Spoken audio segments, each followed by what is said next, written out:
सुखदेव जी महाराज कहते हैं कि राजा परीक्षित कुंड में स्नान किया।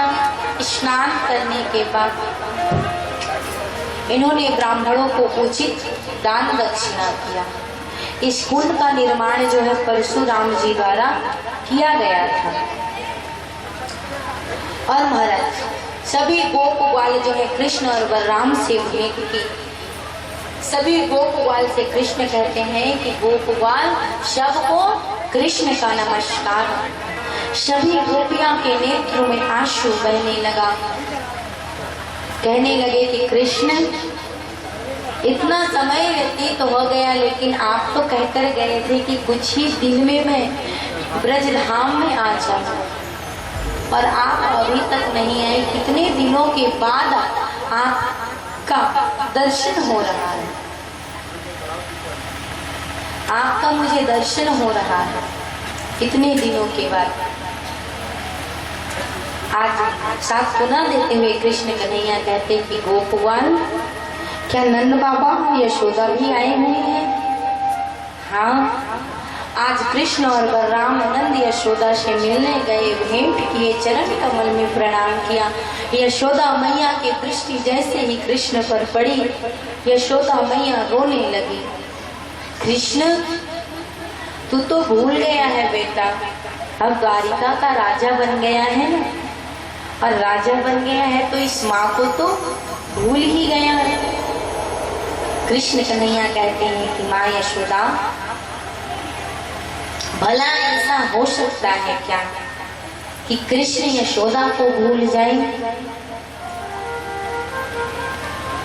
कृष्ण कन्हैया कहते हैं कि माँ यशोदा जैसी ना इस धरती पर कोई हुआ है और ना होगा, क्योंकि यशोदा मैया कृष्ण के सिवा किसी को नहीं पाना चाहती, केवल कृष्ण कृष्ण कृष्ण कृष्ण करती रहती।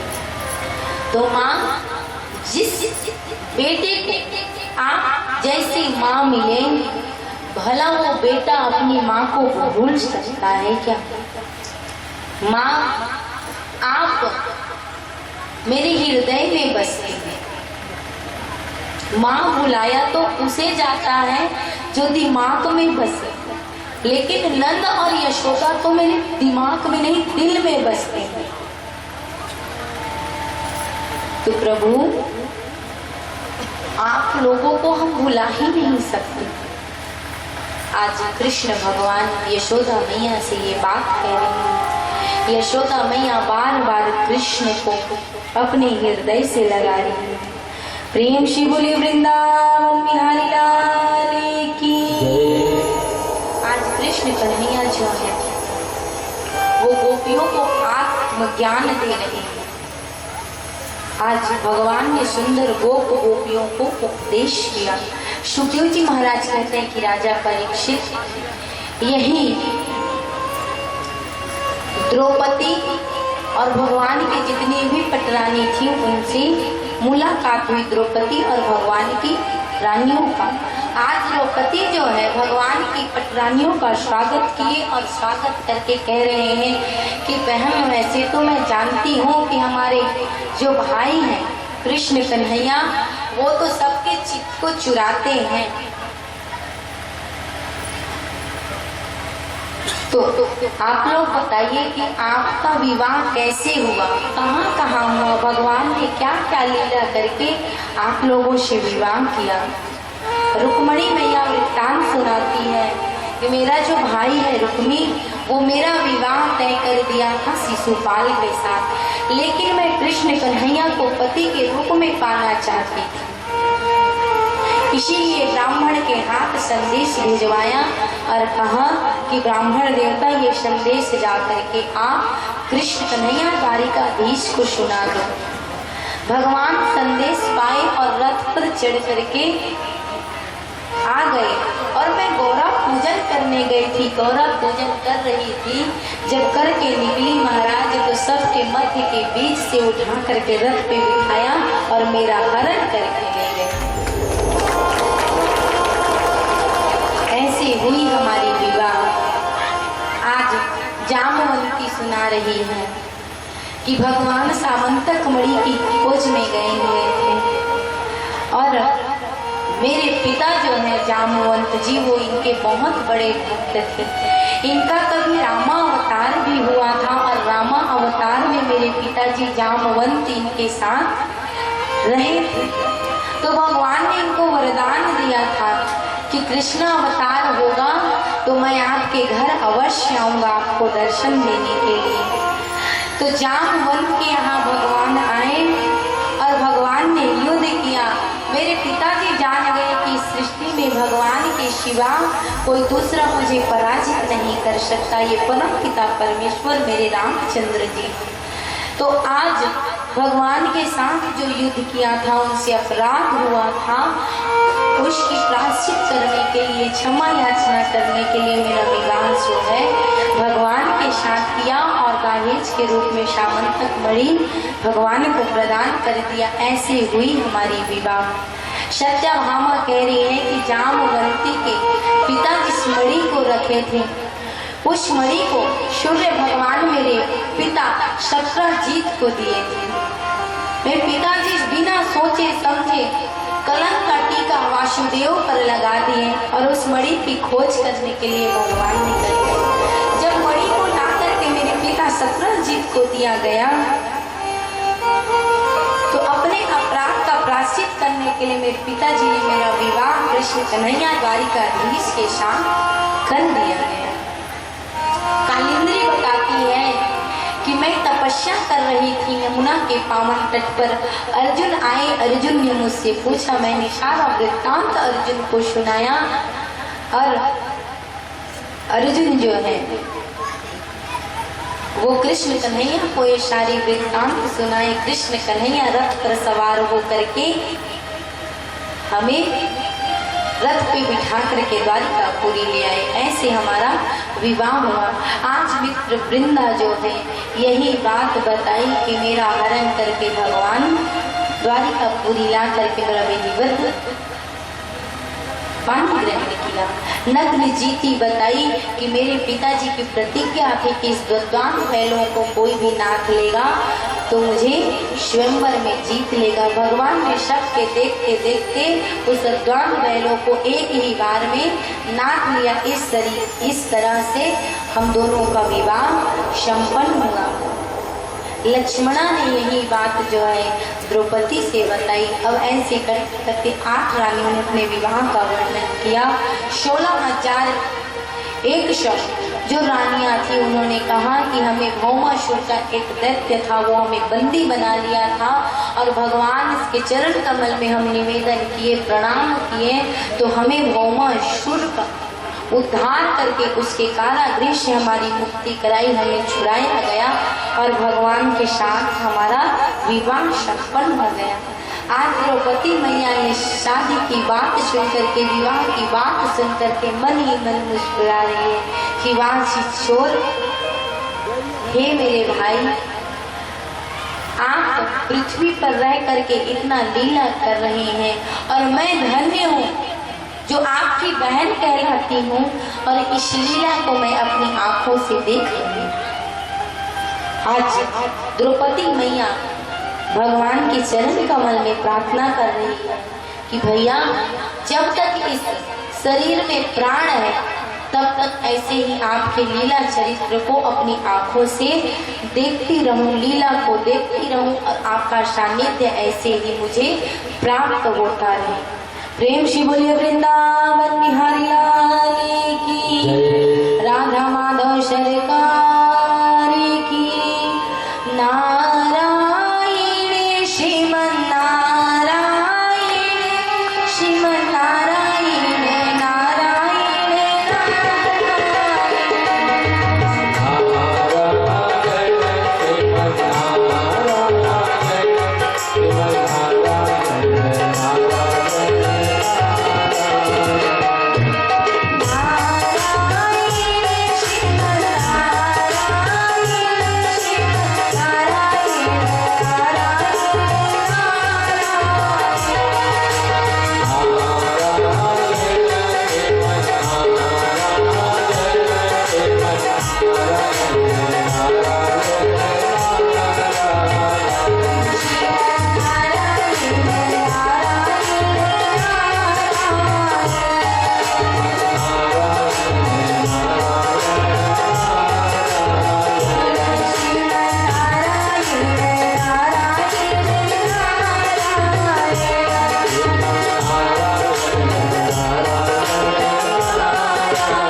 वर्णन करते हैं कि राजा परीक्षित एक दिन बलदाऊ भैया और कृष्ण कन्हैया लाल जो है रोज की भांति पूजा अर्चना किए और देवकी और वसुदेव के कक्ष में जाकर के उन्हें प्रणाम किए।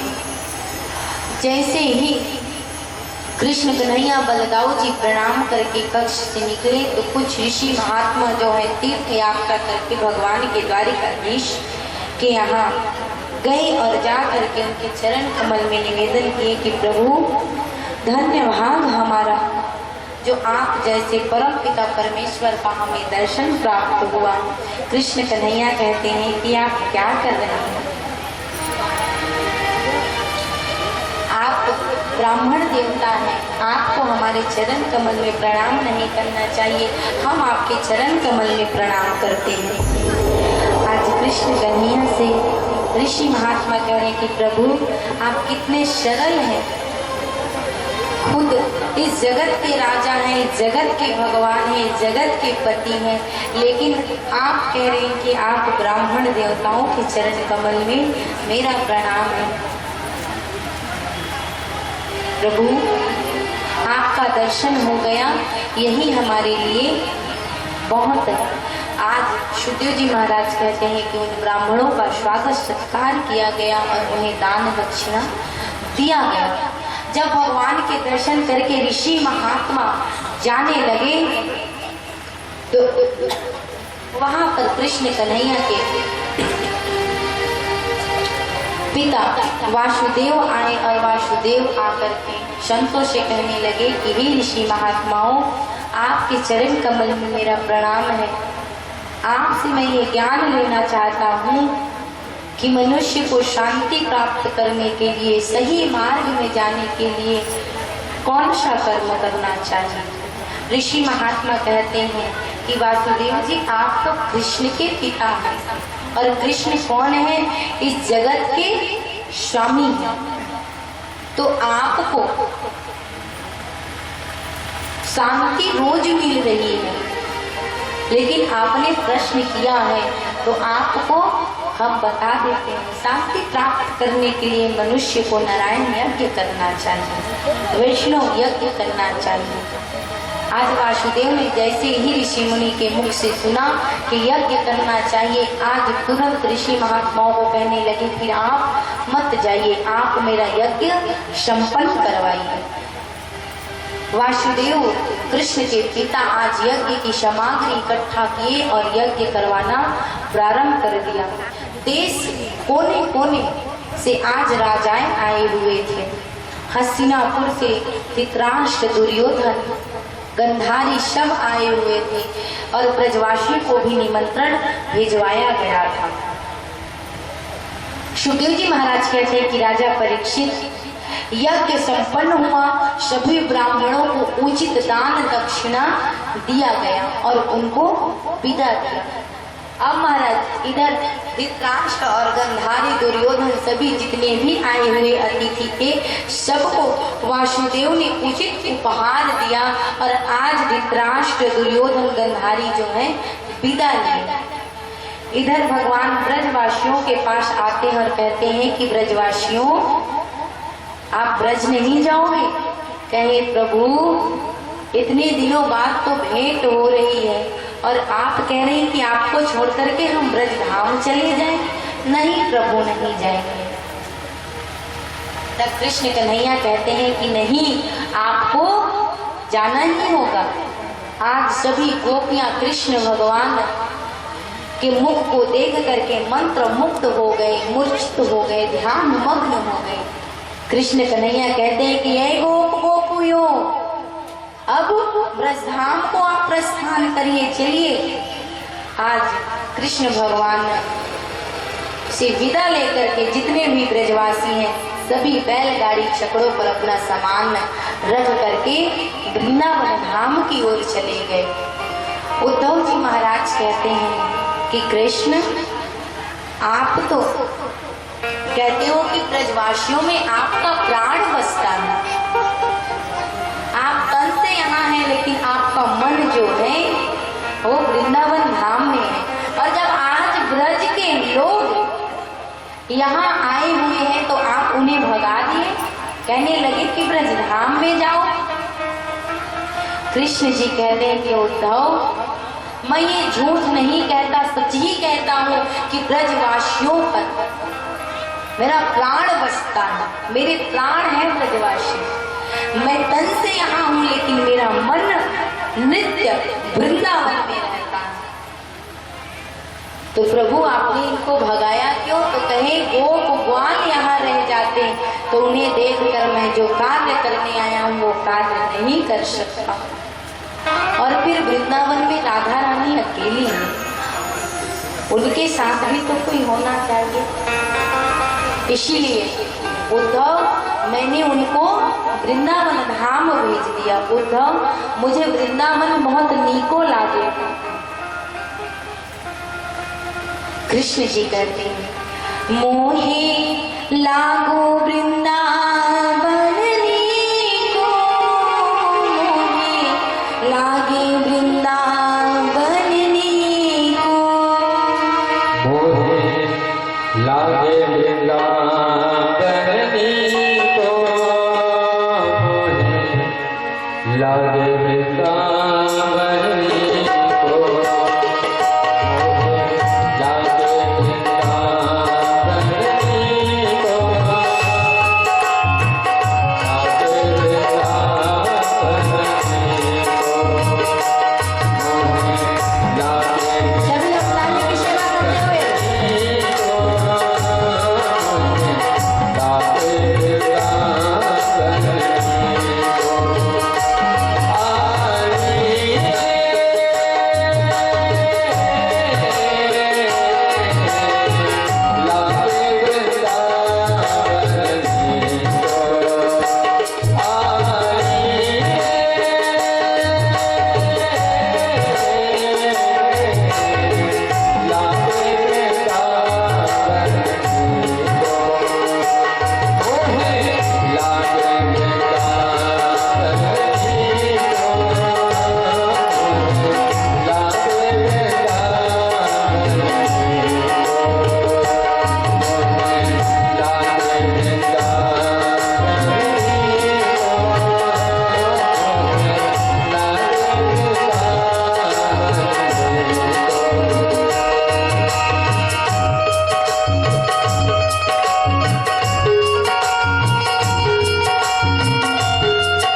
कृष्ण भगवान उद्धव से कह रहे हैं कि उद्धव मुझे वृंदावन बहुत नीक को लागे हैं, लेकिन क्या करूं, ब्रजवासियों को ब्रजधाम में भेजना भी अति आवश्यक है।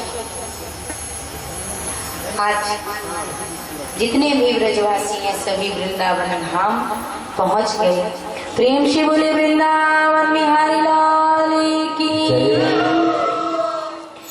सुखदेव जी महाराज वर्णन करते हैं कि एक दिन बलराम जी और कृष्ण कन्हैया लाल स्नान करके पूजा पाठ करके रोज की भांति माँ और पिताजी के कक्ष में प्रणाम किया। जैसे ही प्रणाम करके खड़े हुए कि वासुदेव जी ने कृष्ण और बलराम दोनों को हृदय से लगा लिया। कहने लगे कि बेटा आप सच्चिदानंद हो।